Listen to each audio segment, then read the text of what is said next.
Pozdravljeni, spoštovane dame, spoštovani gospodje. Me veseli, da sem lahko tudi del vaše družbene iniciative oziroma pogovora. Torej, ker sem arhitekt, se pričakuje, da bomo nekaj pokazali, kaj bomo pozidali na novo. Žal ne bom pokazal tega, ker sem s fakultete študente izkoriščen za druge stvari. Takole pa zgleda današnji forum. Torej, vsi imamo neke potrebe in to se vedno spominjam potem teh stvari, tiste anekdote, ko so imeli šolo, vse živali v džungli so imeli enako šolo, torej slon je mogel splezati, ptič je mogel dvigati, ne vem koliko stvari. Torej, nekako tukaj se danes vrtimo. Edino, kar sem se naučil, je tisto, kar je že stara zgodba, da je naše življenje oder in teli termini, oziroma jaz sem tem rečem, bom rekel za eno grdo besedo, fucking buzzwords, ki jih uporabljajo vsi, ki se prijavljamo na razne projekte. Torej imamo aktivno staranje, uspešno staranje in seveda staranje v prostoru. Nisem vedel, kjer se je še postaral v vakuumu, tudi ne vem, kjer se je postaral, da se ne bi vedel, da se je postaral, pa tudi ne vem, kjer se je neuspešno postaral, ker verjetno ni preživel. Torej, vsi smo se uspešno gibamo tja. Torej, danes je pa ta tematika tukaj, nimam nobene skice drugačne kot svoje, torej, mesto naj bi nekaj bilo, kar bi zaobjemalo tiste, ki potrebujejo pomoč. Zato je tudi mesto nastalo v zgodovini. Tudi, če je bilo iz obrambnega namena, je bilo na koncu vedno narejeno za ljudi, da so preživeli. Torej, nekako tukaj smo, jaz predstavljam, da sem še tukaj nekje z lestvijo, ampak počas bomo zlezli vsi na isto pot. Torej, kar jaz vem, fizika uči o tej tudi strunski teoriji.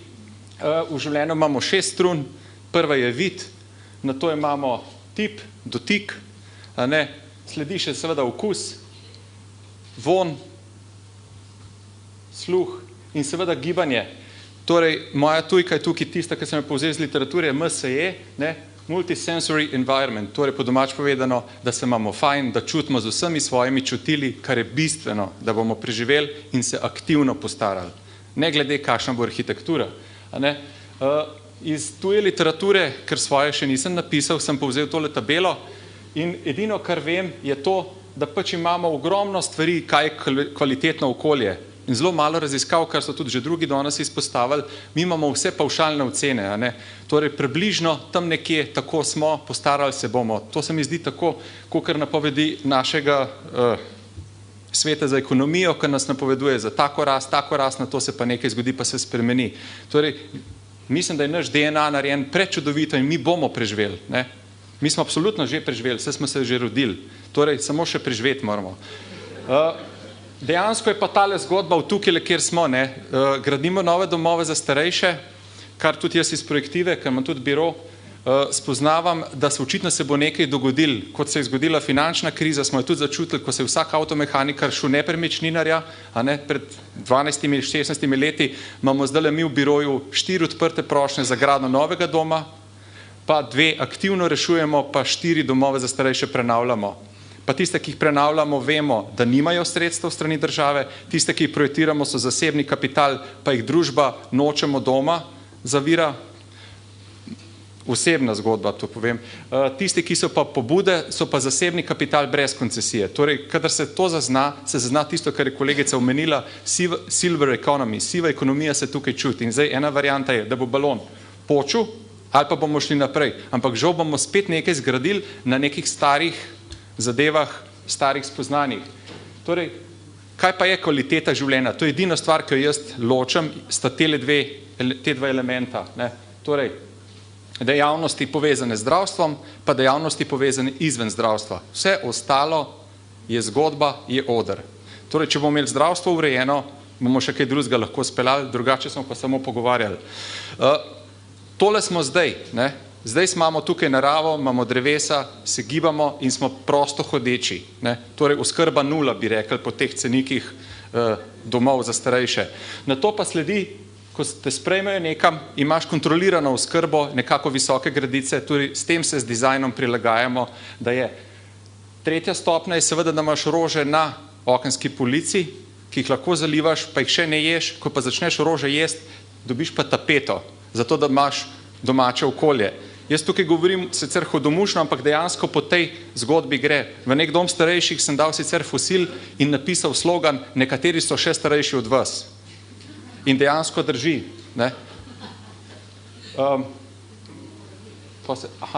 Potem pa imam nekaj primerov, ker tako kot smo Slovenci narejeni, če ni primerov iz tujine, nič ne veljamo. Jaz sem šel na Dansko, torej ta primer absolutno ne bo držal pri nas, šel sem ga pa pogledati, zakaj pri njih deluje. Deluje pa tako, da so bistveno drugače organizirane kot mi, tudi lahko prespi nekdo na klopci v domu z živaljo, ker to je prostovoljc, ki odvaža, tukaj mogoče ga pokrijete, učiva.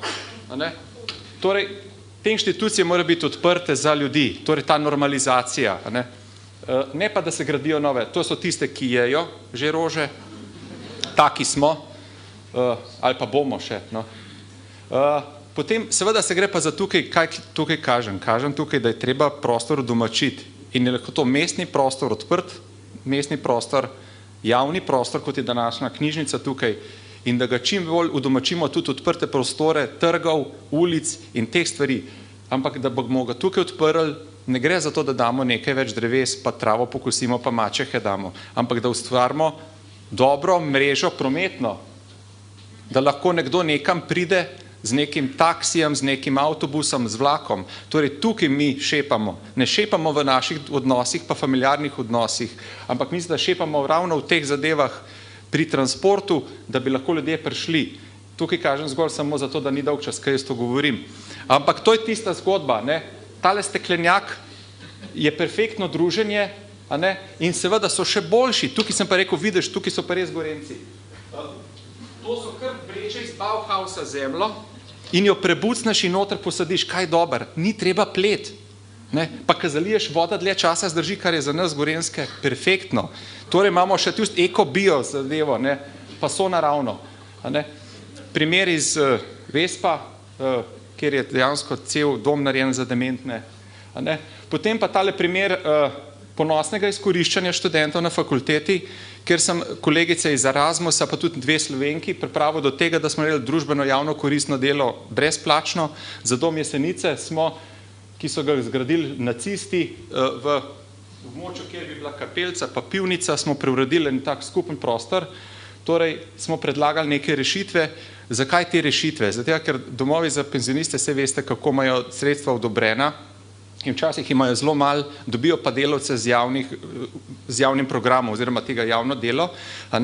In včasih so med temi ljudmi, ki pridejo na javno delo, prvovrstni malari, šivilje in ustvarjalci, mizari, in če imajo takle projekt pripravljen, lahko kakšen tak projekt na hitro izvedejo, da nekomu dajo, da prebeli ali pa, ne vem, naredi druge stvari. Torej, naš predlog je recimo bil, da spremenimo nek bivši socialni prostor v prostor druženja kot gledališče in tako naprej to speljamo. Torej, te 2 projekta sta narejena na zalogo, da ko bojo prišli ljudje, bo šlo naprej.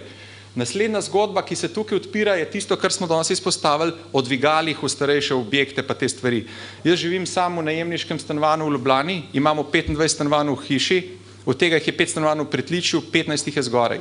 Lift stane 60.000 evrov, absolutno ga ne bomo naredili, ker so ljudje v penzionu ali pa so najemniška stanovanja. Imamo pa sredstva, da lahko toplotno izoliramo objekt. Torej, pri nas je zgodba v tem, da imamo sredstva za izolacijo, ne pa sredstva za izboljšanje bivanjskih delov. Torej, tukaj bi mogla občina narediti tisto, ja, smo super, smo zmanjšali plin pa kurjavo, ampak nimamo pa lifta, so pa bolj športni penzionisti.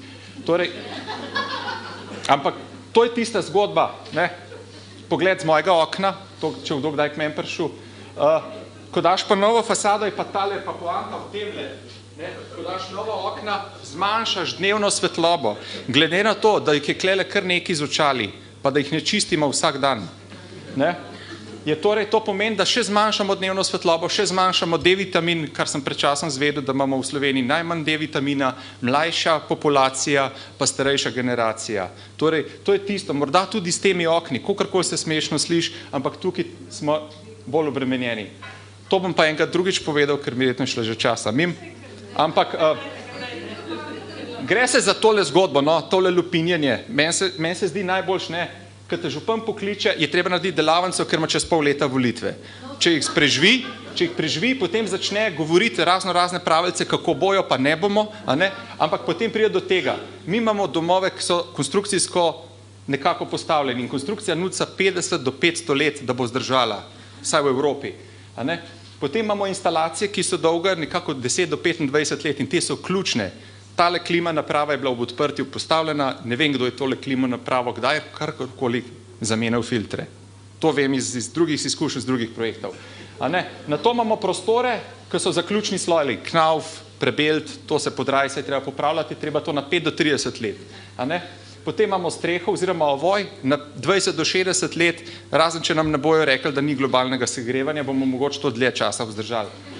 Noter imamo pa opremo do 20 let, ker se nam spreminja ergonomija uporabe. Vse te stvari. Torej, ko pogledamo te številke, se zvrtimo tam, kjer je najbolj pomembno, da mi moramo skrbeti pri opremi, pa pri notranjem ambientu. To vse vzune bo že nekako zdržali. In ravno tukaj bi mogli biti več sredstev namenjenih, niti ne toliko za izolacijo, kakor za kvaliteto prostora, kvaliteto našega druženja, da bomo boljši. Torej, ta domačnost je včasih dober, star fotelj, pa bo čisto v redu. Hvala vam.